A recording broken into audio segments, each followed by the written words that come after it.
রব্বুল আলমিনের দরগাহে জানাই লাখো কোটি সুজুদ ও শুক্রিয়া। আলহামদুলিল্লাহ। দুরুদ ও সালাম বর্ষিত হোক মানবতার মুক্তির দূত মুহাম্মদ সাল্লাল্লাহু আলাইহি ওয়াসাল্লামের উপর। সম্মানিত দিনী ভাইয়েরা, আজকে যে বিষয়টা আমাদেরকে নির্ধারণ করে দেওয়া হয়েছে অফিস থেকে, সেটা হলো আইন আল্লাহ, আল্লাহ তাআলা কোথায় আছেন। তো এটা একটা গুরুত্বপূর্ণ মাসালা যে আল্লাহ তাআলা কোথায় আছেন, এটা আল্লাহ তাআলার একটা পরিচয় বহন করে। তো এটা আমাদেরকে জানতে হবে। তো আল্লাহ তাআলা কোথায় আছেন এই মর্মে সালাফ আলেমদের আকিদা হলো, 4 ইমাম সহ অন্যান্য সালাফি আলেমদের, সাহাবাদের, তাবেঈদের আকিদা হলো আল্লাহ তাআলা 7 আসমানের উপরে আরশে আজিমে আছেন। তাহলে আল্লাহ তাআলা কোন দিকে আছেন? উপরের দিকে। কিন্তু বড় দুঃখের বিষয়, কিছু ফিরকা তৈরি হয়েছে। সেই ফিরকার লোকজন তারা আল্লাহ তাআলা যে উপরের দিকে আছেন, যে কোনো একটা দিকে আছেন, এটা তারা অস্বীকার করে। তারা বলে যে না, একদিকে যদি আমরা আল্লাহকে সাব্যস্ত করি তাহলে আল্লাহকে সংকীর্ণ করা হয়ে গেল, আল্লাহ তাআলা বরং সব জায়গায় বিরাজমান। এটা হলো জাহমিয়াদের আকিদা। জাহাম বিন সফওয়ান তিনি বলেছেন আল্লাহ তাআলা সর্বত্র বিরাজমান। তো এই অপরাধে তাকে 128 হিজরিতে মুসলিম খলিফা হিশাম বিন আব্দুল মালিক তিনি তাকে হত্যা করেছিলেন, যেহেতু এটি কুফরি আকিদা। এরপর দ্বিতীয় আরেকটা আকিদা রয়ে গেছে, সেটা হলো যে এই আকিদাটা বর্তমান যুগে 4টি মাযহাবের 3টি মাযহাবের অনুসারীরা আকিদা পোষণ করে। সেটা হলো যে আন্নাল্লাহা লাইসা ফি দাখিলিল আলাম ওয়ালা ফি খারিজি। আল্লাহ তাআলা পৃথিবীর ভিতরেও, এই মহাবিশ্বের ভিতরেও নন, বাহিরেও নন। নাউজুবিল্লাহ। আল্লাহ তাআলা এই মহাবিশ্ব যে আছে, আল্লাহ তাআলা যে আসমান, 7 আসমান 7 জমিন সৃষ্টি করেছেন, এই 7 আসমান 7 জমিনের ভিতরেও নন, বাহিরেও নন। এই আকিদা পোষণ করে হলো মাতুরিদিয়া এবং আশায়রা এবং মাতুরিদিয়াদের আকিদা হলো যে আল্লাহ তাআলা এই পৃথিবীর, এই মহাবিশ্বের ভিতরেও নন, বাহিরেও নন। অর্থাৎ তারা কোনো দিক সাব্যস্ত করে না যে আল্লাহ তাআলা কোন দিকে আছেন। উপরের দিকে আছেন, 7 আসমানের উপরে আরশে আছেন, এই দিক তো তারা সাব্যস্ত করে না, বরং তারা বলে যে এই আল্লাহ তাআলা এই পৃথিবীর ভিতরেও নন, মহাবিশ্বের ভিতরেও নন, বাহিরেও নন। কোথায় আছেন? এটার কোনো কিন্তু উত্তর মেলবে না। কারণ আপনি যদি বলেন এই মহাবিশ্বের ভিতরেও নন, বাহিরেও নন, তার মানে কি এর চেয়ে বাহিরে অন্য কোনো জগৎ আছে? নাই। আল্লাহ তাআলার এই 7 আসমান 7 জমিন এটাই হলো জগৎ। এই জগতের মধ্যেই আল্লাহ তাআলা আছেন। কিন্তু তারা এই দিক নির্ধারণ করে না যে কোন দিকে আছে। আল্লাহ তাআলা যে উপরের দিকে আছেন এটা তারা সাব্যস্ত করতে চায় না। তারা মনে করে যে যদি সাব্যস্ত করি তাহলে আল্লাহকে একটা নির্দিষ্ট একটা দিকে সীমাবদ্ধ করা হলো। তো আল্লাহ তাআলা যদি নিজেই বলেন যে আমি উপরের দিকে আছি, তাহলে আমাদের সাব্যস্ত করতে সমস্যা কোথায়? আর আপনি যে এই যে বিবেক দ্বারা, আপনার আকল দ্বারা কি করলেন? আল্লাহকে আকল দ্বারা কি করা, বোঝার চেষ্টা করলেন। এটাই তো নিষেধ। আমাদেরকে আল্লাহ তাআলাকে চিনতে হবে। আল্লাহ তাআলার যে বাণী আছে এবং তার যে প্রিয় ব্যক্তি নবী রাসূলগণ আছেন, তারা যেভাবে আমাদেরকে জানিয়েছেন আমাদেরকে সেইভাবে ঈমান আনতে হবে। কিন্তু আপনি যদি আপনার বিবেক দিয়ে বলেন যে আমরা আল্লাহকে যদি উপরের দিকে আসমানে সাব্যস্ত করি, তার মানে ওনাকে সংকীর্ণ করা হলো ওই উপরের দিকে। তো এই যে আপনি বিবেক খাটালেন, এই বিবেক দিয়ে কি আল্লাহ তাআলাকে চেনা যাবে? আল্লাহ তাআলা কি কেউ দেখেছে পৃথিবীর? দেখে নাই। কেউ যেহেতু দেখে নাই, তাহলে আল্লাহ তাআলাকে সাব্যস্ত করার একটাই উপায় রয়েছে, সেটা হলো আসমানি কিতাব এবং নবীগণ আমাদেরকে যা বার্তা দিয়েছেন তার মাধ্যমে আমরা নবী রাসূলগণকে চিনতে পারব, আল্লাহ তাআলাকে চিনতে পারব। সুতরাং কোনো বিবেকের মাধ্যমে চেনা যাবে না। তো বর্তমানে যে আকিদা, যে আশায়রা এবং মাতুরিদিয়াদের আকিদা, কিন্তু তাদের অনুসারীরা আবার এই কথা বলে না। তাদের অনুসারীরা আবার এই জাহমিয়াদের আকিদা পোষণ করে। অর্থাৎ আবু মানসুর আল মাতুরিদি তিনি কিন্তু এই কথা বলেন নাই যে আল্লাহ তাআলা সব জায়গায় বিরাজমান, বরং ইমাম আবু মানসুর আল মাতুরিদি এবং সেই সাথে আবুল হাসান আল আশারি, আশায়রাদের যে প্রতিষ্ঠাতা, তারা উভয়ে একমত যে যদি কেউ বলে আল্লাহ তাআলা সর্বত্র বিরাজমান তাহলে সে কাফের। তো তারা যদি এই কথা বলে, তাহলে তাদের অনুসারীরা, যারা অনুসারী দাবি করে, তারা কিভাবে এই কথা বলে যে আল্লাহ সর্বত্র বিরাজমান? এখন আমরা দলিলের ভিত্তিতে কোরআন এবং হাদিসে এবং সেই সাথে আমাদের বিবেকে এবং সেই সাথে আমাদের তবিয়ত, অন্তর কি বলে, আমরা এই 4টি পয়েন্টে ইনশাআল্লাহ আমরা প্রমাণ করব যে আল্লাহ তাআলা 7 আসমানের উপরে আরশে আজিমে আছেন।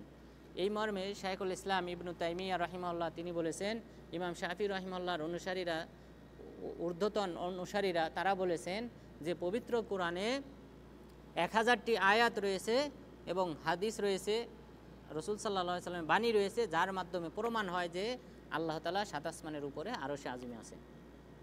1000টি দলিল, চিন্তা করেন। এরপর অন্যান্য আলেমগণ বলেছেন যে 300টি দলিল রয়েছে। তো 300টি যে দলিল রয়েছে, আমরা শুধু এই দলিলগুলা যে আছে সেই দলিলগুলা শুধু পয়েন্টগুলা ইনশাআল্লাহ আমরা উল্লেখ করব যে এই পয়েন্টের আন্ডারে এতগুলা দলিল থাকতে পারে। এইভাবে আমরা মোট 11টি পয়েন্ট উল্লেখ করব যে এই পয়েন্টের ভিত্তিতে অসংখ্য আয়াত অবতীর্ণ হয়েছে, যে আয়াতের মাধ্যমে প্রমাণ হয় যে আল্লাহ তাআলা হলেন 7 আসমানের উপরে আরশে আজিমে আছেন। প্রথমত আল উলুউল মুতলাক, এটা হলো প্রথম দলিল যে আল্লাহ তাআলা তিনি বলেছেন যে তিনি হলেন উলুউল মুতলাক, অর্থাৎ তিনি হলেন সর্বোচ্চ। তো সর্বোচ্চ কোন দিক থেকে? মানুষের বা যে কোনো ব্যক্তি তার সর্বোচ্চ ঊর্ধ্বতন হওয়ার 3 ধরনের পদ্ধতি রয়েছে। একটা হলো উলুউস শাআন ওয়াল কদর, যে উলুউস শাআন মানে মর্যাদা, যে কোনো ব্যক্তি মর্যাদার দিক থেকে সবার উপরে, উলুউস শাআন, তাহলে মর্যাদার দিক থেকে আল্লাহ তাআলাও সবার উপরে। এটা কেউ হয়তো আশা করবে না যে আল্লাহর চেয়ে উপরে কেউ আছে মর্যাদার দিক থেকে। এখানে আপনাদের মাঝে যারা সুপারভাইজার আছে তারা আপনাদের তুলনায় মার্তাবার দিক থেকে, মর্যাদার দিক থেকে কি উপরে। তো এটা একটা এক প্রকার উপরে থাকার, এটা একটা প্রকার। এরপর আরেকটা প্রকার হলো বিল কহরি ওয়াল গলাবা, ক্ষমতার দিক থেকে, ক্ষমতার দিক থেকে যিনি হলেন উপরে। ক্ষমতার দিক থেকে যদি উপরে ধরা হয় তাহলে আপনাদের মধ্য থেকে যারা বড় পদে আছে স্বাভাবিকভাবে তার ক্ষমতা একটু বেশি থাকে, তার বেতন বেশি থাকে এবং কোম্পানির সাথে তার সম্পর্কও ভালো থাকে। তো সব মিলিয়ে তার ক্ষমতা বেশি আছে, আপনাকে এক জায়গা থেকে আরেক জায়গায় ট্রান্সফার করে দিতে পারে। তো এই যে ক্ষমতা, এই দিক থেকেও তিনি উপরে। এরপর আরেকটা দিক রয়েছে, সেটা হলো উলুউল জাত, অবস্থানের দিক থেকে, তিনি যেখানে থাকেন সেই থাকার দিক থেকে তিনি উপরে, সবার উপরে। যেমন স্বাভাবিকভাবে যারা আপনাদের মাঝে মুশরিফ আছে, মানদুব আছে, দায়িত্বশীল, স্বাভাবিকভাবে অনেক সময় তাদেরকে আলাদা রুম দেওয়া হয়, তাদেরকে বিশেষ রুম দেওয়া হয়। অর্থাৎ আপনারা গণ রুমে থাকেন 8-10 জন, 5 জন, 6 জন, কিন্তু দেখা যায় মুশরিফকে আলাদা একটা বিশেষ রুম দেওয়া হয় যে রুমে তিনি একা থাকেন, অথবা মুশরিফরা 1 জন 2 জন করে থাকেন। তো এই যে তার একটা আলাদা মর্যাদা অবস্থানের দিক থেকে, এটাকেও কি বলা হয়? এই 3 দিক থেকেই মর্যাদাবান। তাহলে আল্লাহ তাআলা উলু বলেছেন যে আমি হলাম উপরে, তাহলে কোন দিক থেকে? এই 3 দিক থেকেই আল্লাহ তাআলা হলেন সবার উপরে। তাহলে অবস্থানের দিক থেকে, অর্থাৎ তিনি যে সত্তাগতভাবে যেখানে আছেন সেই স্থানটা এই পৃথিবীর সমস্ত স্থানের চেয়ে উপরে, উঁচুতে। এরপর 2 নাম্বার হলো তিনি মান মর্যাদার দিক থেকে এই সকল মাখলুক, সকল কিছুর চেয়ে মর্যাদাবান। এরপরে তিনি সবার উপর কর্তৃত্বশীল, মানুষের তিনি মৃত্যু দান করেন, জীবন দান করেন, মানুষকে সৃষ্টি করেন, তারপর বৃষ্টি বর্ষণ করেন, পৃথিবী সবুজ সমারোহে পরিণত করেন। তো এই যে ক্ষমতা, ক্ষমতার দিক থেকেও আল্লাহ তাআলা মহান, সবার চেয়ে উপরে। মহান রব্বুল আলামিন এই তিন প্রকার গুণাগুণ এটা সাব্যস্ত করেছেন। মহান রব্বুল আলামিন প্রথমে বলেছেন উলুউল কাহার, ক্ষমতার দিক থেকে যে তিনি সবার উপরে, তিনি বলেছেন ইদাল্লা যাহাবা কুল্লু ইলাহিন বিমা খলাকা ওয়ালা আলা বা'দুহুম আলা বা'দ, যে এই মহাবিশ্বে যদি আমি ব্যতীত অন্য কোনো ইলাহ থাকতো তাহলে একজন আরেকজন যা সৃষ্টি করেছে সেই অঞ্চল নিয়ে আলাদা রাজ্য ঘোষণা করত এবং একজন আরেকজনের উপর বিজিত হতো। কিন্তু এমনটা যেহেতু হয় না, সূর্য আল্লাহ তাআলা যেভাবে সৃষ্টি করেছেন পৃথিবীতে সেই একই নিয়মে সে পূর্ব থেকে পশ্চিম, পশ্চিম থেকে পূর্ব, এই গতিধারায় সে চলমান। এইভাবে পৃথিবীতে যেভাবে সূর্য আলো দিত সেভাবে আলো দিচ্ছে।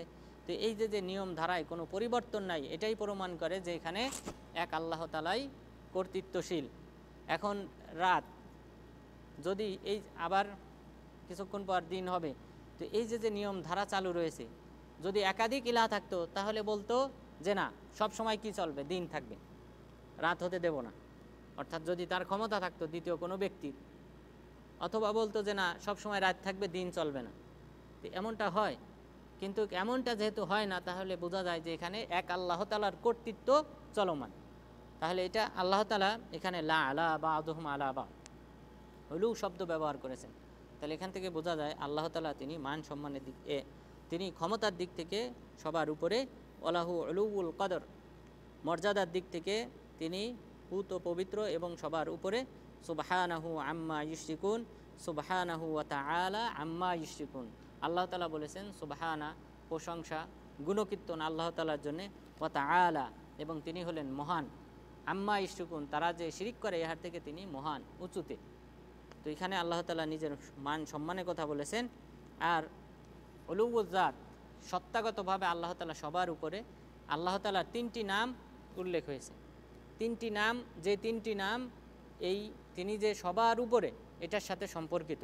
মান মর্যাদা অবস্থান এবং ক্ষমতার দিক থেকে তিনি সবার উপরে, এই মর্মে মোট আল্লাহ তাআলার তিনটি নাম উল্লেখ হয়েছে। আল আলী, আলী মানে হলেন যিনি সবার উপরে সত্তাগতভাবে অবস্থানের দিক থেকে, সম্মানের দিক থেকে। 2 নম্বর আল মুতাআলি, মুতাআলি মানেও তিনি সবার উপরে। এরপর আল আলা, আলা মানেও সবার উপরে। মহান রব্বুল আলামিন বলেছেন ওহু আল আলিয়ুল আযীম, তিনি হলেন আলী অর্থাৎ সুউচ্চ সুমহান, তার চেয়ে মহান উঁচুতে সম্মানে ক্ষমতায় কোনো দিক থেকে অন্য কোনো মাখলুক নেই, অন্য কোনো ব্যক্তি নেই। এরপরে বললেন যে আলিমুল গায়বি ওয়াশ শাহাদাতিল কাবীরুল মুতাআল, তিনি হলেন দৃশ্যমান অদৃশ্যমানের জ্ঞানী এবং তিনি হলেন মহান, আল মুতাআলি এবং তিনি হলেন সবার চেয়ে উপরে। এরপর মহান রব্বুল আলামিন বলেছেন সাব্বিহিসমা রব্বিকাল আ'লা, আপনি আপনার রবের নামে প্রশংসা করেন যিনি হলেন সবার উপরে। আল আ'লা, আ'লা মিন কুল্লি শাই, সব কিছুর উপরে। তো এখন যদি আপনি বলেন যে আল্লাহ তাআলা 7 আসমানের উপরে, আরশের উপরে নেই, এটা যদি আপনি সাব্যস্ত না করেন, কারণ আমরা জানি আরশটা হলো 7 আসমানের উপরে, এর চেয়ে উপরে আর কিছু নাই, এরপরে হলেন উপরে হলেন আল্লাহ তাআলা, অর্থাৎ আরশের উপরে কোনো মাখলুক নাই, এর উপরে হলেন আল্লাহ তাআলা। এখন আপনি যদি এই দিকটা সাব্যস্ত না করেন, তাহলে কি আল্লাহ তাআলাকে আলা বলা যায়? আলা মানে যিনি আলা মিন কুল্লি শাই, সব কিছুর চেয়ে উপরে। তাহলে আপনি যদি বলেন যে স্বীকার না করেন, তাহলে তো আল্লাহকে সাব্যস্ত করা হলো না যে তিনি সবার উপরে। আল্লাহর নামটাকেই তো আপনি সাব্যস্ত করলেন না। কোরআনে আল্লাহ তাআলা যেভাবে বুঝাইতে চেয়েছেন, নিজের সম্পর্কে পরিচয় দিয়েছেন, আপনি তো সেটা মানলেন না। তো এই কারণে এটা শিরিকের অন্তর্ভুক্ত হয়ে যাবে যদি আল্লাহ তাআলার উপরে অন্য কোনো মাখলুক আছে বা কোনো কিছু আছে ইত্যাদি ধারণা করলে। তো এই তিনটি নাম থেকে আজহারি রহিমাহুল্লাহ তিনি বলেছেন আল্লাহ তাআলার যে নাম আল আলী, এই আলী নামের অর্থ হলো লাইসা ফাওকাহু শাই, যার উপরে কোনো কিছু নাই। তার মানে আল্লাহ তাআলা হলেন সবার উপরে। তাহলে আমাদেরকে অবশ্যই স্বীকার করতে হবে আল্লাহ তাআলা হলেন সবার উপরে, যা আল্লাহ তাআলা তিনটি নাম কোরআনে উল্লেখ হয়েছে তার মাধ্যমে বোঝা যায়। এরপর আল্লাহ তাআলা উপরে আছেন ফাউক, ফাউক শব্দ দ্বারা স্পষ্টভাবে ফাউক শব্দ আল্লাহ তাআলা ব্যবহার করেছেন। আপনারা জানেন ফাউক মানে উপরে, ফাউক ফাউকাস সাক, ছাদের উপর। তো এই যে ফাউক শব্দ ব্যবহার করেছে আল্লাহ তাআলার ক্ষেত্রে, এই ফাউক শব্দ ব্যবহার করা হয়েছে যে তিনি হলেন উপরে। মহান রব্বুল আলামিন বলেছেন যে ইয়াখাফুনা রাব্বাহুম মিন ফাওকিহিম, ইয়াখাফুনা রাব্বাহুম মিন ফাওকিহিম, ফেরেশতাগণ তাদের রবকে ভয় পায় তাদের উপরে থেকে। তাহলে ফেরেশতারা ভয় পায় যে ফেরেশতাদের উপরে কে আছেন? আল্লাহ তাআলা, সেই আল্লাহ তাআলাকে তারা ভয় পায়। তাহলে ফেরেশতারা আমরা জানি ফেরেশতারা 7 আসমানে আছেন, প্রত্যেক আসমানে আল্লাহ তাআলা ফেরেশতা রেখেছেন। এমনকি আসমানে 4 আঙ্গুল সমপরিমাণ কোনো জায়গা নাই যেখানে পা রাখার মতো কোনো জায়গা নাই যেখানে ফেরেশতা নেই। তাহলে এত পরিমাণ ফেরেশতা আল্লাহ তাআলা সৃষ্টি করে রেখেছেন আসমানে। তো এখানে আল্লাহ তাআলা বললেন যে ইয়াখাফুনা রাব্বাহুম, এই সকল ফেরেশতাগণ ভয় পায় তাদের রবকে, মিন ফাওকিহিম, তাদের উপরে থেকে, ওয়ায়াফআলুনা মা ইউমারুন, তাদেরকে যা নির্দেশ দেওয়া হয় তা তারা বাস্তবায়ন করে। তাহলে ফেরেশতারা তাদের উপরে, তাহলে বোঝা যায় ফেরেশতাদের উপরে আল্লাহ তাআলা আছেন। এরপর এই ফাউক শব্দটা আল্লাহ তাআলা আরও কয়েক জায়গায় ব্যবহার করেছেন ওয়াহুয়াল কাহিরু ফাওকা ইবাদি, আল্লাহ তাআলা তার বান্দাদের উপর কর্তৃত্বশীল। এখানে কর্তৃত্বশীল বলতে ক্ষমতার দিক থেকে, এই আয়াতে ক্ষমতার দিক থেকে তিনি কর্তৃত্বশীল। আর আগের আয়াতে বোঝা যায় যে আল্লাহ তাআলা ফেরেশতাদের উপরে আছেন, অর্থাৎ তিনি 27 আসমানের উপরে আরশে আছেন। এরপর আত-তাসরিহ বিল উরুজ, উরুজ শব্দটা উল্লেখ করা হয়েছে আয়াতে। উরুজ মানে উঠা, যে অনেক কিছু আছে এই পৃথিবী থেকে আল্লাহ তাআলার দরবারে ওঠে, উপরের দিকে ওঠে। উরুজ মানে উঠা, তো এই উঠাটা হয় সাধারণত নিচ থেকে উপরের দিকে। মহান রব্বুল আলামিন বলেছেন মিনাল্লাহি দিল মাআরিজ তা'রুজুল মালাইকাতু ওয়ার রূহু ইলাইহি ফি ইয়াউমিন কানা মিকদারুহু 50 আলফ সানা। এখানে এই সূরার শুরুতে যে প্রশ্নটা ছিল সেটা হলো, এক ব্যক্তি এসে প্রশ্ন করলো যে কখন আল্লাহ তাআলার পক্ষ থেকে অবধারিত শাস্তি আসবে। আল্লাহ তাআলা বললেন এই শাস্তি যখন আসবে এটা প্রতিহত করার কেউ নেই, আর এই শাস্তিটা আসবে কার পক্ষ থেকে? মিনাল্লাহি দিল মাআরিজ, আল্লাহ তাআলার পক্ষ থেকে এই শাস্তিটা আসবে দিল মাআরিজ, যিনি হলেন সোপান বিশিষ্ট, অর্থাৎ তার কাছে আরোহণের সোপান রয়েছে। তার কাছে উঠতে হলে ধাপে ধাপে স্টেপে স্টেপে উঠতে হয়। মাআরিজ মানে সিঁড়ি, অর্থাৎ যার কাছে পৌঁছাইতে নানান ধাপ রয়েছে, স্টেপ রয়েছে, সোপান রয়েছে। কেউ কেউ বলেছেন দারাজাত, যিনি মহান মর্যাদার অধিকারী। তো এরপরে কি বললেন? তা'রুজুল মালাইকাতু ওয়ার রূহু ইলাইহি, আল্লাহ তাআলার নিকট ওঠে, আল্লাহ তাআলার দরবারে ওঠে ফেরেশতাগণ এবং জিবরিল আলাইহিস সালাম, এমন এক দিনে যে দিনের পরিমাণ হলো পৃথিবীর দিনের সমান হিসেবে 50,000 বছরের সমান। অর্থাৎ পরকালে একটা দিন হবে এই পৃথিবীর 50,000 বছরের সমান। তাহলে চিন্তা করেন, আল্লাহ তাআলার দরবারে এই ফেরেশতাগণ উঠবেন উপরের দিকে, তা'রুজু মানে উঠবেন ফেরেশতাগণ এবং জিবরিল আলাইহিস সালাম উঠবেন, যেই দিনের পরিধি হলো যে পৃথিবীর 50,000 বছরের সমান। তাহলে এখানে বলা হলো ফেরেশতাগণ আল্লাহ তাআলার দরবারে ওঠে, তার মানে ওঠাটা হয় কোথা থেকে? নিচ থেকে উপরের দিকে। তাহলে আল্লাহ তাআলা যদি উপরে না থাকতেন তাহলে এই কথা বলতেন না। এরপর পরবর্তী যে দলিল যে আস-সুউদ, আল্লাহ তাআলা সুউদ তথা আল্লাহ তাআলার দরবারে অনেক কিছু ওঠে, সুউদ শব্দ ব্যবহার করা হয়েছে। আর আগেরটা গেল উরুজ, উরুজ মানে ওঠা, সুউদ মানেও ওঠা। আল্লাহ তাআলার নিকট অনেক কিছু ওঠে, উপরের দিকে ওঠে। মহান রব্বুল আলামিন বলেন ইলাইহি ইয়াসআদুল কালিমুত তাইয়্যিব, আল্লাহ তাআলার দরবারে ওঠে আল কালিমুত তাইয়্যিব, ভালো কথা, ওয়াল আমালুস সালিহ ইয়ারফাউহু, আর এই কথাকে, ভালো কথাকে উত্তোলন করে, আল্লাহর দরবারে পৌঁছায় দেয় সৎ আমল। অর্থাৎ আপনি যদি ভালো কথা বলেন কিন্তু আমল করেন না, তাহলে এটাকে আল্লাহর দরবারে পৌঁছাবে না। তাহলে আল্লাহর দরবারে ভালো কথাগুলি ওঠে, ফেরেশতাগণ কি করেন? নিয়ে যান। কখন? যখন মানুষের এই কথার সাথে তার আমলের মিল থাকে, যখন সে সৎ আমল করে। এ কারণে আল্লাহ তাআলা বললেন আল্লাহর দরবারে ভালো কথাগুলি, ভালো বাণীগুলি ওঠে, আর সৎ আমলগুলি এই আমলটাকে আল্লাহর দরবারে পৌঁছায় দেয়।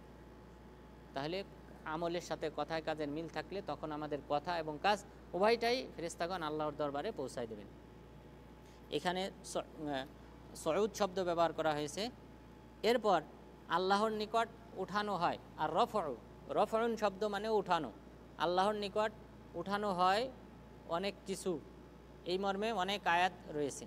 সেই উঠানোটা হয় সাধারণত নিচ থেকে উপরের দিকে।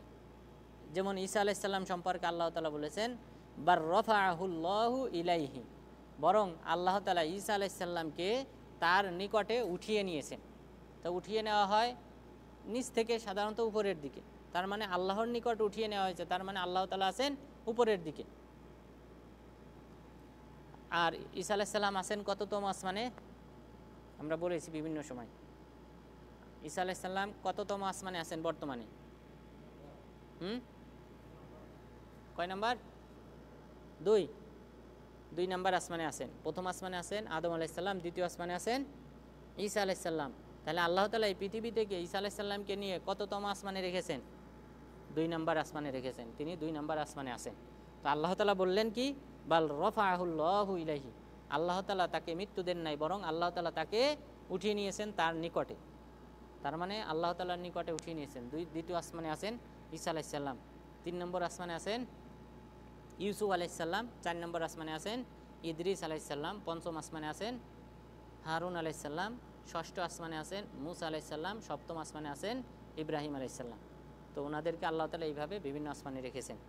তো আল্লাহ তাআলা এখানে কি বললেন, ঈসা আলাইসাল্লাম সম্পর্কে আল্লাহ তাআলা তাকে তার নিকট উঠিয়ে নিয়েছেন। তাহলে এখান থেকে বোঝা যায় যে আল্লাহ তাআলা উপরের দিকে আছেন, সুতরাং এই দিক উপরের দিকটা অবশ্যই আল্লাহর ক্ষেত্রে সাব্যস্ত করতে হবে। এরপর আল্লাহ তাআলার ক্ষেত্রে আত-তানজিল, আল্লাহ তাআলা অনেক কিছু অবতরণ করান তার কাছ থেকে।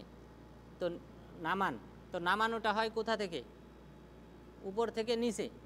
তা আল্লাহ তাআলা অনেক আয়াত অবতীর্ণ করেছেন যে আমার কাছ থেকে অনেক কিছু নিচে নামে, পৃথিবীতে আসে, অন্য অন্য আসমানে যায়। তো এই যে নেমে আসা, তার মানে যে জিনিসটা নেমে আসতেছে সেটা আগে উপরে ছিল আর সেটা আল্লাহ তাআলার নিকট ছিল। তাহলে এখান থেকে বোঝা যায় আল্লাহ তাআলা কোথায় আছেন? উপরে আছেন। মহান রব্বুল আলামিন কোরআন অবতীর্ণ করার সম্পর্কে বলেছেন তানজিলুল কিতাব লা রাইবা ফীহি মির রাব্বিল আলামিন, যে এই কোরআনের অবতরণ হয়েছে বিশ্বজগতের প্রতিপালক আল্লাহ তাআলার পক্ষ থেকে, এতে কোনো সন্দেহ নেই। তো কার পক্ষ থেকে অবতরণ হয়েছে? বিশ্বজগতের প্রতিপালক আল্লাহ তাআলার পক্ষ থেকে।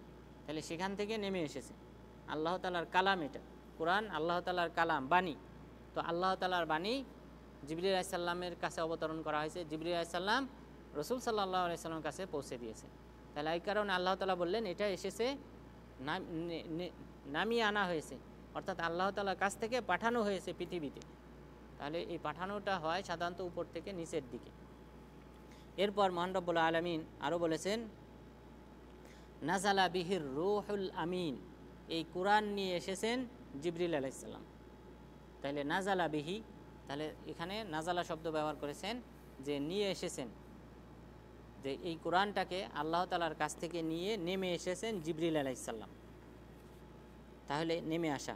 এরপর আল্লাহ তাআলা আরও বলেছেন ইউদাব্বিরুল আমরা মিনাস সামাই ইলাল আরদ, ইউদাব্বির তিনি তার নির্দেশ প্রচারণ করেন, নির্দেশ পাঠান, মিনাস সামা আসমান থেকে জমিনের দিকে।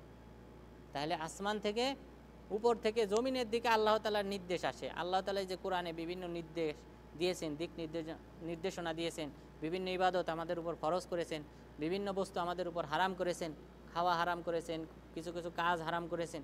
তো এই যে দিক নির্দেশনা আল্লাহ তাআলা দিয়েছেন, এটা এসেছে কোথা থেকে? আসমান থেকে জমিনের দিকে। তার মানে আল্লাহ তাআলা আছেন কোথায়? আসমানে। এরপর আত-তাসরিহ বিবাদিল মাখলুকাত বিআন্নাহু ইনদাহু, আল্লাহ তাআলা স্পষ্টভাবে বলেছেন অনেক মাখলুক আছে আল্লাহ তাআলার নিকট। তাহলে বোঝা যায় অনেক মাখলুক যারা আছে আল্লাহর নিকট, এই কথা বলার মাধ্যমে কেন এই কথা বলেছেন আল্লাহ তাআলা? তাদের মর্যাদা বর্ণনা করার জন্য, যে আমার কাছে যারা আছে তাদের মর্যাদা আলাদা, যারা আল্লাহর আশেপাশে আছেন। আল্লাহ তাআলা এটা স্পষ্টভাবে উল্লেখ করেছেন যে আমার কাছে নিকটে অনেক বান্দা আছে। তো তার নিকটে থাকা মানে তাদের মর্যাদা বোঝানোর জন্য।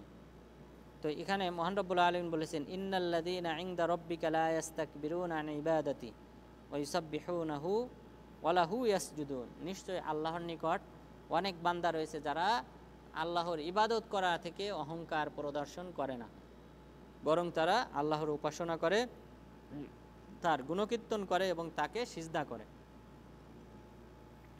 ওয়ালাহু মান ফিস সামাওয়াতি ওয়াল আরদ ওয়া মান ইনদাহু লা ইস্তাকবিরুনা আন ইবাদাতি, যারা আল্লাহর নিকট আছে তারা উদ্ধতা পোষণ করে না, অহংকার প্রদর্শন করে না আল্লাহর ইবাদত করতে।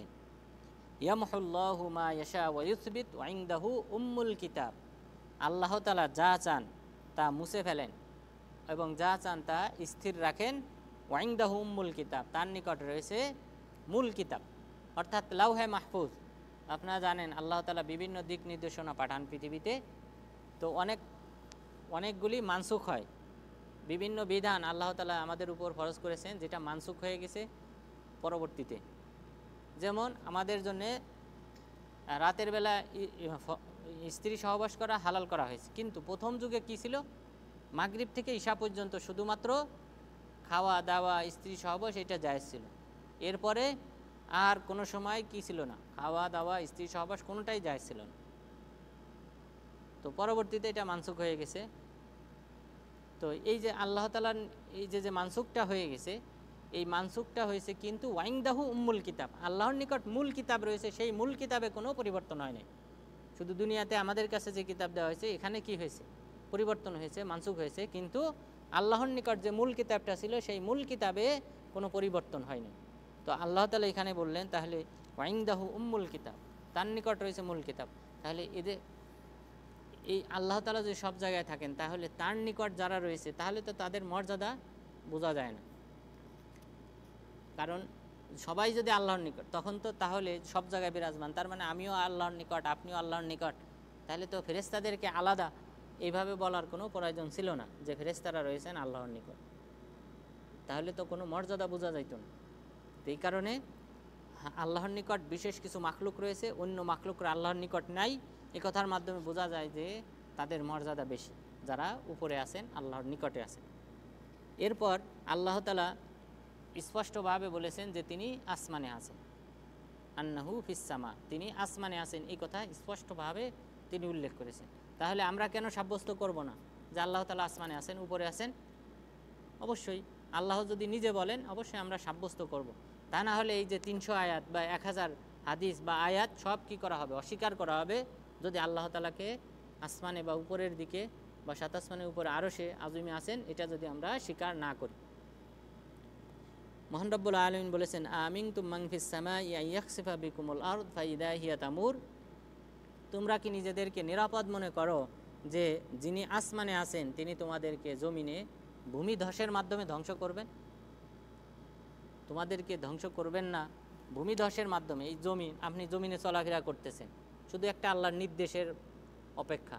যদি বলেন মাটিকে যে তুমি একে ধরো, গ্রাস করো, মাটি কি করে নেবে? গ্রাস করে নেবে, যেমনটা করুণকে করা হয়েছিল।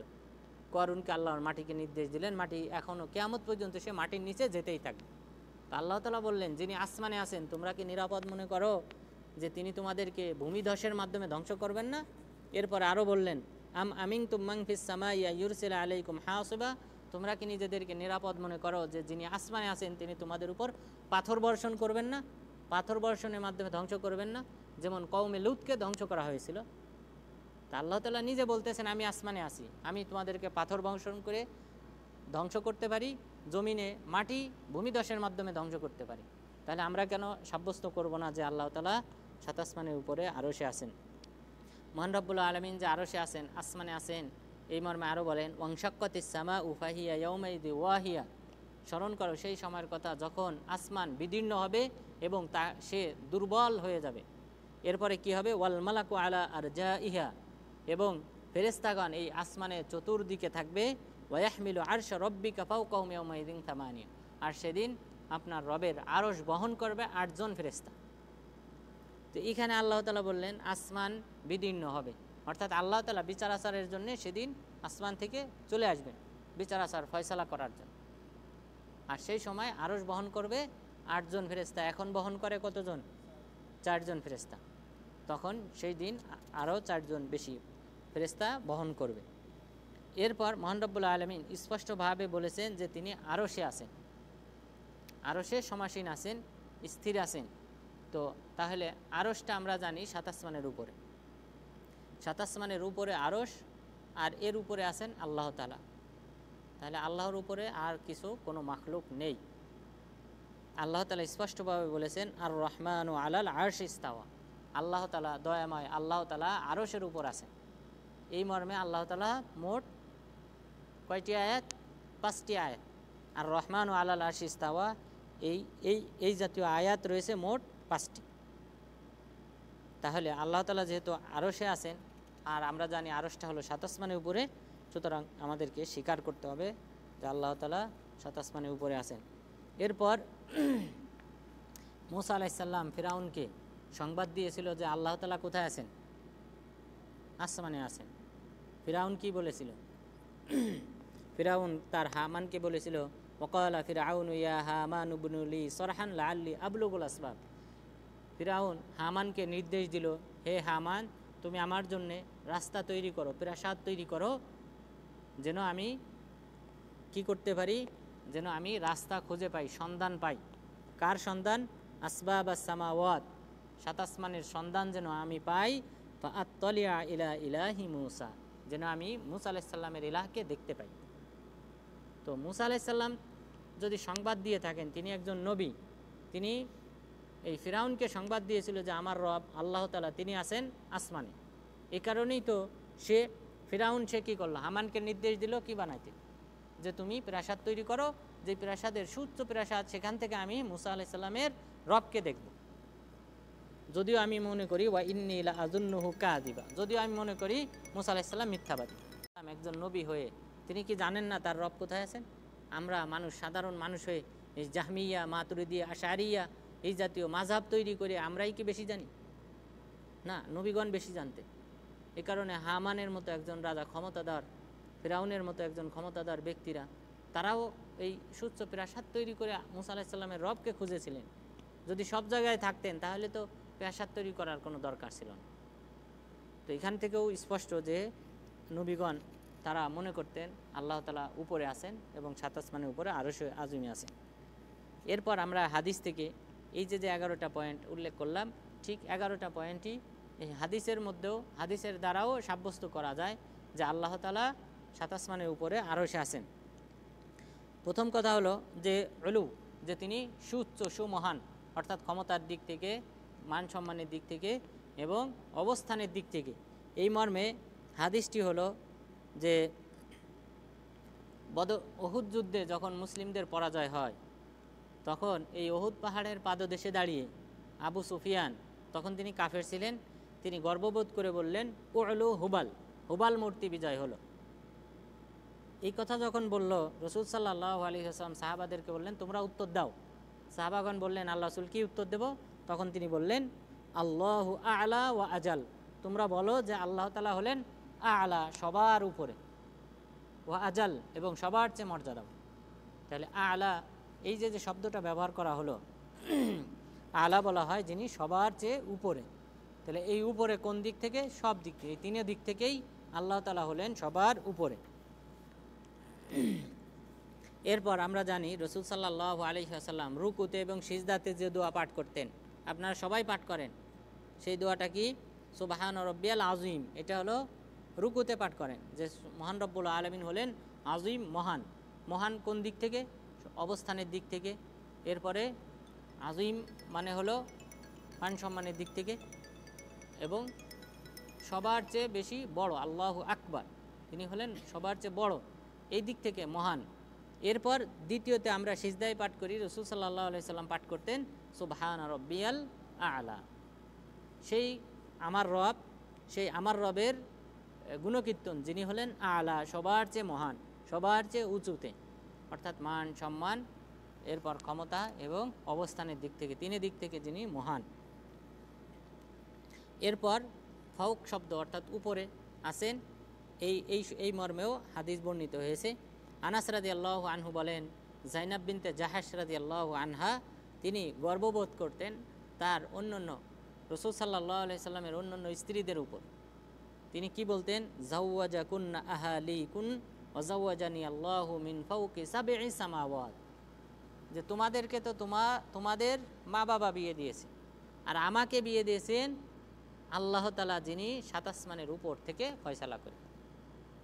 অর্থাৎ যায়নাব বিনতে জাহাশ রাদিয়াল্লাহু আনহার বিবাহ কিন্তু কিভাবে হয়েছিল?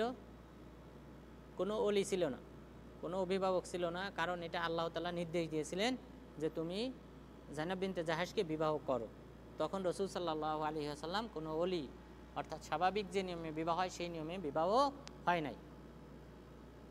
তো এই কারণে যায়নাব বিনতে জাহাশ রাদিয়াল্লাহু আনহা গর্ববোধ করে বলতেন অন্যান্য স্ত্রীদের উপর, যে তোমাদেরকে তো তোমার মা বাবা বিবাহ দিয়েছে, আর আমাকে বিবাহ দিয়েছেন আল্লাহ তাআলা, যিনি সাত আসমানের উপর থেকে ফয়সালা করেছেন।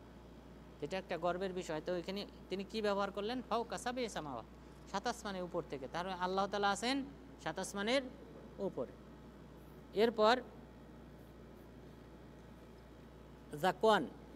যাকওয়ান আয়েশা রাদিয়াল্লাহু আনহা সম্পর্কে তিনি বলতেন যে ইবনে আব্বাস রাদিয়াল্লাহু আনহু যখন আয়েশা রাদিয়াল্লাহু আনহু মারা যাবেন, সেই সময় তার কাছে গেলেন। যাওয়ার পর তিনি বললেন যে ওয়া আনজালাল্লাহু বারাআতাক মিন ফাওকি সাবঈ সামাওয়াত, আয়েশা রাদিয়াল্লাহু আনহাকে মৃত্যুর পূর্ব মুহূর্তে মুমূর্ষু অবস্থায় সান্ত্বনা দিলেন যে আপনি তো এমন ব্যক্তি যার পবিত্রতা বর্ণনা করেছেন আল্লাহ তাআলা সাত আসমানের উপর থেকে। অর্থাৎ আপনারা জানেন আয়েশা রাদিয়াল্লাহু আনহাকে মিথ্যা অপবাদ দেওয়া হয়েছিল ব্যভিচারের সফওয়ান বিন মুআত্তাল রাদিয়াল্লাহু আনহুর সাথে, নাউজুবিল্লাহ। এটা আব্দুল্লাহ ইবনে উবাই বিন সালুল মুনাফিক প্রচার করেছিল, কিন্তু আল্লাহ তাআলা তার পবিত্রতা বর্ণনা করে 10টি আয়াত অবতীর্ণ করেছেন। ইবনে আব্বাস রাদিয়াল্লাহু আনহু মৃত্যুর পূর্বে তাকে এই কথা স্মরণ করিয়ে দিলেন যে আল্লাহ তাআলা তো আপনার পবিত্রতা সাত আসমানের উপর থেকে বর্ণনা করেছেন। তাহলে আল্লাহ তাআলা আছেন সাত আসমানের উপরে আরশে। এরপর মাসরুক রাহিমাহুল্লাহ তিনি যখনই হাদিস বর্ণনা করতেন তো আয়েশা রাদিয়াল্লাহু আনহা থেকে, তখন তিনি কি বলতেন? হাদ্দাসাতনিল বারিআতুল মুবাররাআতু মিন ফাওকি সাব'i সামাওয়াত বিনতু সিদ্দিক হাবিবাতু হাবিবিল্লাহ, যে আমাকে হাদিস শুনিয়েছেন এমন ব্যক্তি যার পবিত্রতা আল্লাহ তাআলা বর্ণনা করেছেন সাত আসমানের উপর থেকে, আর যিনি হলেন সিদ্দিকের মেয়ে অর্থাৎ আবু বকর রাদিয়াল্লাহু আনহুর মেয়ে এবং হাবিবাতু হাবিবিল্লাহ।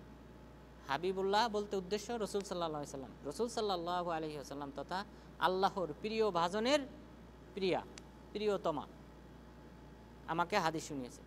তো এইখানে আয়েশা রাদিয়াল্লাহু আনহার পবিত্রতা বর্ণনা করতে মাসরুক রাহিমাহুল্লাহ তিনি বলতেন যাকে আল্লাহ তাআলা পবিত্র করেছেন সাত আসমানের উপর থেকে, তার মানে আল্লাহ তাআলা আছেন সাত আসমানের উপরে।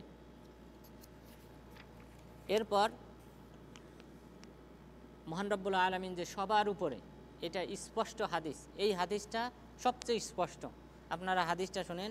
হাদিসটা হলো সূরা হাদিদের 3 নম্বর আয়াতের ব্যাখ্যা, ওয়াল আউয়ালু ওয়াল আখিরু ওয়াল যাহিরু ওয়াল বাতিন, যে আল্লাহ তাআলা হলেন আদি, অন্ত, ব্যক্ত এবং গুপ্ত। অর্থাৎ আল্লাহ তাআলা আউয়াল, তিনি হলেন প্রথম, তার পূর্বে কেউ নাই।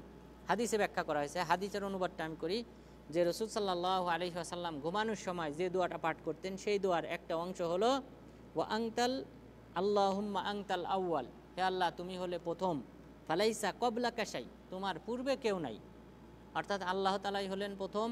এই আসমান জমিন যা কিছু বলেন আরশ কোনো কিছুই ছিল না, একমাত্র আল্লাহ তাআলাই ছিলেন। এরপর আল্লাহ তাআলা এগুলি সৃষ্টি করেছেন। ওয়া আনতাল আখির, তুমি হলে সবার শেষ, ফালাইসা বা'দাকা শাই, কোনো কিছু আল্লাহ তাআলার পরে থাকবে না। অর্থাৎ আল্লাহ তাআলা তিনি হলেন সর্বশেষ, এর মাঝে যা কিছু আছে এগুলি আল্লাহ তাআলা কি করবেন? এক সময় ধ্বংস করবেন। অর্থাৎ কিয়ামতের পূর্বে এই মহাবিশ্ব কি করা হবে? ধ্বংস করা হবে। এরপর বিচার আচার হবে, এরপর জান্নাতীরা জান্নাতে স্থায়ী হবে, জাহান্নামীরা জাহান্নামে স্থায়ী হবে।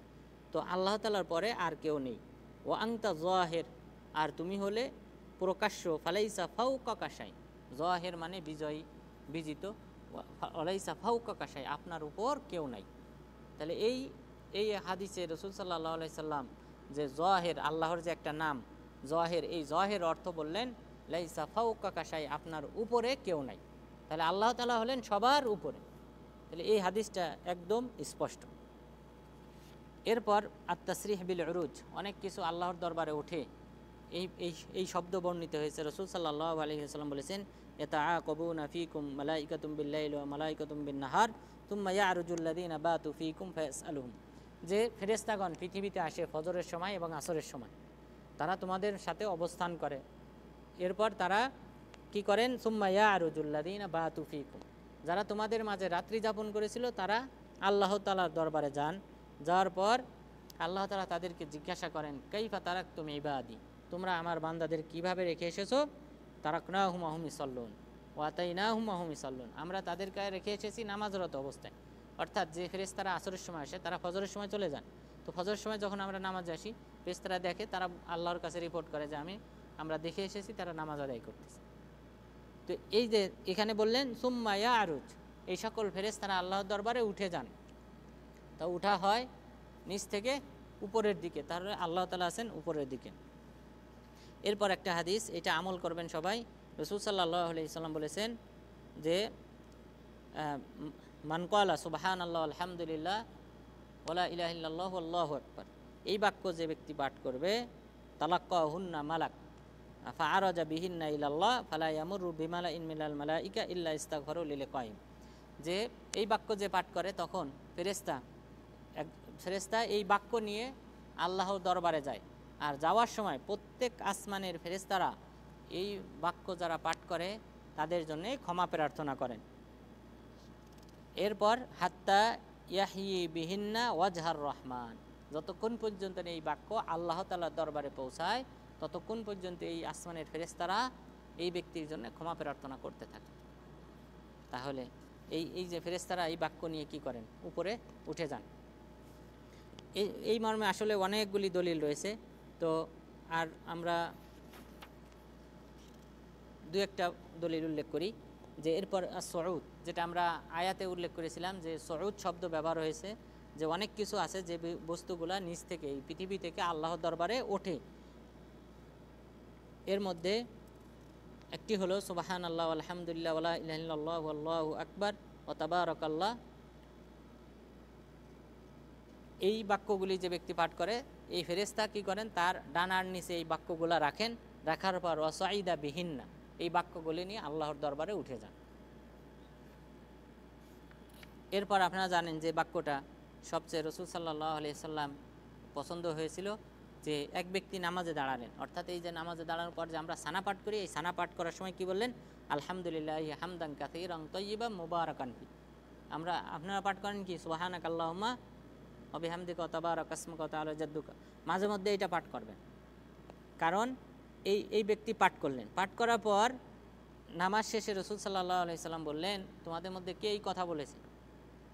তো সবাই চুপ থাকলেন, কারণ নতুন একটা কথা, সবাই একটু আতঙ্কে থাকে যে ভুল বললাম কিনা। তো তখন রাসূল সাল্লাল্লাহু আলাইহি ওয়াসাল্লামকে রিফাত ইবনে রাফি এই সাহাবী বললেন, হে আল্লাহর রাসূল, আমি বলেছি। তখন তিনি বললেন যে আমি দেখলাম এই বাক্য যে ফেরেশতাদের নিকট এতই পছন্দ হয়েছে যে তারা কি করলেন, লাকাদ ইবতাদারা বিহা বিজআতু ওয়া সালাসুনা মালাকা, ৩৩ জনের উপরে ফেরেশতাগণ এই বাক্য নিয়ে প্রতিযোগিতা করতেছেন, আইয়ুহুম ইয়াসআদু বিহা, কে এই বাক্য নিয়ে আল্লাহর দরবারে প্রথম পৌঁছাবে। তাহলে এই বাক্যের কত মর্যাদাবান, যে ৩৪ জন ফেরেশতা বা ৩৩-এর উপরের ফেরেশতা প্রতিযোগিতা করেছে যে এই বাক্যটা নিয়ে কে আল্লাহর দরবারে আগে পৌঁছাবেন। অর্থাৎ এটা এমন প্রিয় বাক্য আল্লাহর নিকট যে ফেরেশতারা প্রতিযোগিতা করেছেন যে এই বাক্য আল্লাহর নিকট পৌঁছাইলে আল্লাহ তাআলাও খুশি হবেন। তো সুতরাং এই যে এখানে বলা হলো ইয়াসাদ, কে আল্লাহর দরবারে আগে পৌঁছাবে, উঠবে। এরপর অনেক কিছু আল্লাহর দরবারে ওঠে, এই মর্মে অনেকগুলা দলিল রয়েছে। এরপর আল্লাহ তাআলা কিছু মাখলুককে আল্লাহর দরবারে উঠিয়ে নিয়েছেন, যেমন আমরা ঈসা আলাইহিস সালামের কথা বলেছি। এরপর আমাদের আমল নামা আল্লাহর নিকট প্রত্যেক দিনে 2 বার পেশ করা হয় আল্লাহর নিকট, আসরের সময়, ফজরের সময়।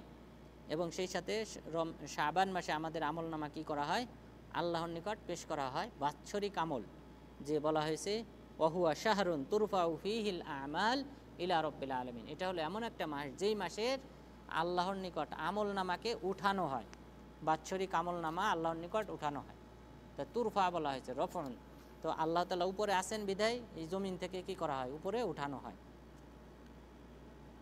এরপর আরও স্পষ্ট দলিল রয়েছে যে আল্লাহ তাআলা কী করেন, নেমে আসেন এই পৃথিবীতে। ইয়ানজিলু রব্বুনা তাবারাকা ওয়া তাআলা, আল্লাহ তাআলা আমাদের রব প্রত্যেক রাতে 2/3 অতিক্রম করার পর এই প্রথম আসমানে নেমে আসেন।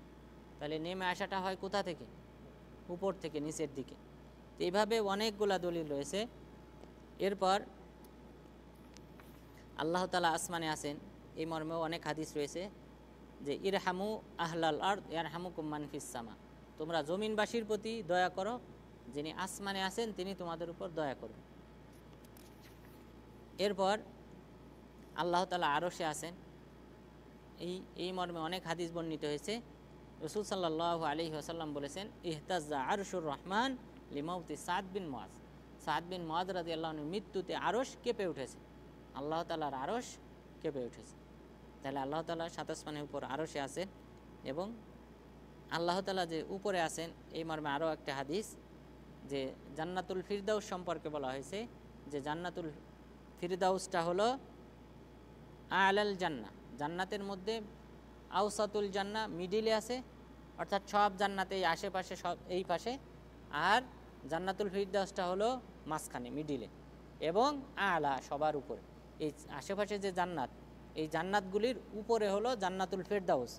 এরপরে কি বললেন রাসূল সাল্লাল্লাহু আলাইহি সাল্লাম, ওয়া ফাওকাহু আরশুর রহমান ওয়া মিনহু তাফাজ্জারুল আনহার, যে এই জান্নাতুল ফেরদাউস মিডিলে আছে, সবার উপরে আছে, আর এর উপরে আছে আল্লাহ তাআলার আরশ। আর ওই আরশ থেকে তাফাজ্জারুল আনহার, জান্নাতে যে নহরগুলি রয়েছে সেই নহরগুলি প্রবাহিত হয়। তাহলে নহরগুলির কেন্দ্রবিন্দু হলো আরশ, সেখান থেকে কি হয়, এই নহরগুলি, জান্নাতের নহরগুলি আসবে। তাহলে এখানে স্পষ্ট যে আল্লাহ তাআলা আছেন যেহেতু আরশে, সুতরাং এই আরশ, জান্নাতুল ফিরদাউসটা হলো মাখলুকের মধ্যে উপরে, এরপরে আরশ, এই আরশের উপরে হলেন আল্লাহ তাআলা। তাহলে আল্লাহ তাআলা আছেন সবার উপরে। এই মর্মে আরও অনেকগুলি দলিল রয়েছে, তবে একটাই যে স্থান আল্লাহ তাআলা কোন দিকে আছেন, স্থান এটা সাব্যস্ত করা যে যাবে, এই মর্মে অন্যতম একটা হাদিস হলো যে মুআবিয়া ইবনে হায়দা রাদিয়াল্লাহু আনহু তিনি বললেন, হে আল্লাহ রাসূল, আমি আমার দাসীকে প্রহার করেছি। কারণটা ছিল এই উহুদ পাহাড়ে এখন হয়তো কোনো কি নাই, উহুদ পাহাড়ের এখন তো কোনো বাঘ নাই, কিন্তু এক সময় ছিল, রাসূল সাল্লাল্লাহু আলাইহি সাল্লামের যুগে বাঘ ইত্যাদি ছিল, এখানে হায়েনা ছিল। তো বললেন, হে আল্লাহ রাসূল, এই উহুদ পাহাড়ের পাদদেশে আমার দাসী ছাগল চড়াইতেছিল, এই একটা ছাগল এই নেকড়ে বাঘে নিয়ে যায়। তো তখন আমি তাকে কি করেছি, থাপ্পড় দিয়েছি। তো এখন আমি কি করতে পারি? রাসূল সাল্লাল্লাহু আলাইহি ওয়াসাল্লামকে পরামর্শ দিলেন যে তাকে আজাদ করবেন। তো আজাদ করবে, রাসূল সাল্লাল্লাহু আলাইহি সাল্লাম বললেন, আজাদ করার পূর্বে তাকে জিজ্ঞাসা করো সে আল্লাহ তাআলাকে চেনে কিনা এবং নবীকে চেনে কিনা। তো রাসূল সাল্লাল্লাহু আলাইহি ওয়াসাল্লাম এই মহিলাকে নিয়ে আসতে বললেন, নিয়ে আসলেন। আসার পর বললেন, আইন আল্লাহ, আল্লাহ তাআলা কোথায়? দেখেন, এটা ইমানের একটা পর্যায়, এটা ইমানের একটা অঙ্গ, যে আল্লাহ তাআলা কোথায় আছেন এটা আমাদের জানা। এই কারণে রাসূল সাল্লাল্লাহু আলাইহি ওয়াসাল্লাম এই মহিলাকে ডেকে আনলেন, এই দাসীকে ডেকে আনলেন, আনার পর জিজ্ঞাসা করলেন, আইন আল্লাহ, আল্লাহ তাআলা কোথায় আছে বলো। তখন তিনি উত্তরে কি বললেন, ফিস সামা, তিনি আসমানে আছেন। এরপরে বললেন, মান আনা, আমি কে? তাহলে নবী সম্পর্কেও জানতে হবে। বললেন, আনতা রাসূলুল্লাহ, আপনি হলেন আল্লাহ তাআলার রসুল। তখন তিনি বললেন, আতিকহা ফা ইন্নাহা মুমিনা, তুমি একে আজাদ করে দাও, কেননা সে মুমিন। তো দেখেন, তো এই মহিলা যদি মুমিন হয়, যে আল্লাহ তাআলা আসমানে আছেন এই কথা বলার মাধ্যমে, তো যে বলবে না যে আল্লাহ আসমানে নাই, সে কি কাফের, সে কি কাফের। ইমাম আবু হানিফা রাহিমাহুল্লাহর উক্তি আপনাদের সামনে শুনিয়েছিলাম, যে তিনি বলেছেন যে তার যে আল ফিকহুল আকবার গ্রন্থের 135 পৃষ্ঠায় তিনি বলেছেন যে যখন তাকে জিজ্ঞাসা করা হলো ইমাম আবু হানিফা রাহিমাহুল্লাহকে, যে এমন কিছু মানুষ আছে যারা আল্লাহ তাআলা কোথায় আছে এটা সাব্যস্ত করে না, তখন তিনি বললেন, মান কল ইন্নী লা আ'লামু আন্নাল্লাহা ফিস সামাই আও ফিল আরদ ফাকাদ কাফার, যদি কেউ বলে আমি জানি না আল্লাহ তাআলা আসমানে আছেন না জমিনে আছেন, সে কাফের। কারণ স্পষ্ট আল্লাহ তাআলা কোথায় আছেন, আসমানে। এরপর তিনি আরও বললেন, যদি কেউ বলে আমি জানি যে আল্লাহ তাআলা আরশে আছেন, কিন্তু আমি জানি না আরশটা কি আসমানে না জমিনে, তাহলে সেও কাফের। তাহলে ইমাম আবু হানিফা রাহিমাহুল্লাহ তার অবস্থান স্পষ্ট যে আল্লাহ তাআলা আসমানে আছেন। এখানে এই মহিলা তিনি স্পষ্টভাবে বললেন আল্লাহ তাআলা আসমানে আছেন। রাসূল সাল্লাল্লাহু আলাইহি সাল্লাম বললেন, মুমিনা, সে মুমিন। আর এখন আমরা এই জাহমিয়া, মাতুরিদিয়া, আশায়েরা এদের ফিতনায় পড়ে আজ আমরা এই সালাফি মানহাজের আকীদার ইমাম আবু হানিফার অনুসারী হওয়া সত্ত্বেও, ইমাম মালিক রাহিমাহুল্লাহর অনুসারী হওয়া সত্ত্বেও এবং ইমাম শাফি রাহিমাহুল্লাহর অনুসারী হওয়া সত্ত্বেও আজ আমরা এই কথা বলতে পারি না যে আল্লাহ তাআলা সাত আসমানের উপর আরশে আছেন, বরং আমরা বলি আল্লাহ তাআলা সব জায়গায় বিরাজমান। নাউজুবিল্লাহ। এখন এই পৃথিবীতে যে তিনটি মাযহাবের কথা আমি বললাম, এই তিন মাযহাবের অনুসারীরা তারা এখন এই কথাই বলে যে আল্লাহ তাআলা সব জায়গায় বিরাজমান। নাউজুবিল্লাহ। অথচ এই তিন ইমাম এবং ইমাম আহমদ বিন হাম্বল রাহিমাহুল্লাহ, ওনার কথা না বলার কারণ হলো ওনার অনুসারীরা সাধারণত এখনও এই কথাই বিশ্বাস করেন যে আল্লাহ তাআলা কোথায় আছেন, সাত আসমানের উপরে। তারা কোনো মাযহাব দ্বারা প্রভাবিত হয় নাই, ভ্রান্ত ফিরকা দ্বারা, বাতিল ভ্রান্ত ফিরকা দ্বারা তারা এখনও প্রভাবিত হয় নাই। কিন্তু এই তিনটি মাযহাব দুটি ফিরকায় বাতিলা দ্বারা প্রভাবিত। একটা হলো আশায়েরাদের দ্বারা প্রভাবিত হয়েছে শাফিঈ মাযহাব এবং মালিকি মাযহাব, আর মাতুরিদিয়াদের দ্বারা প্রভাবিত হয়েছে হানাফি মাযহাব, এবং তারা আজ এই আকীদা পোষণ করে যে আল্লাহ সর্বত্র বিরাজমান।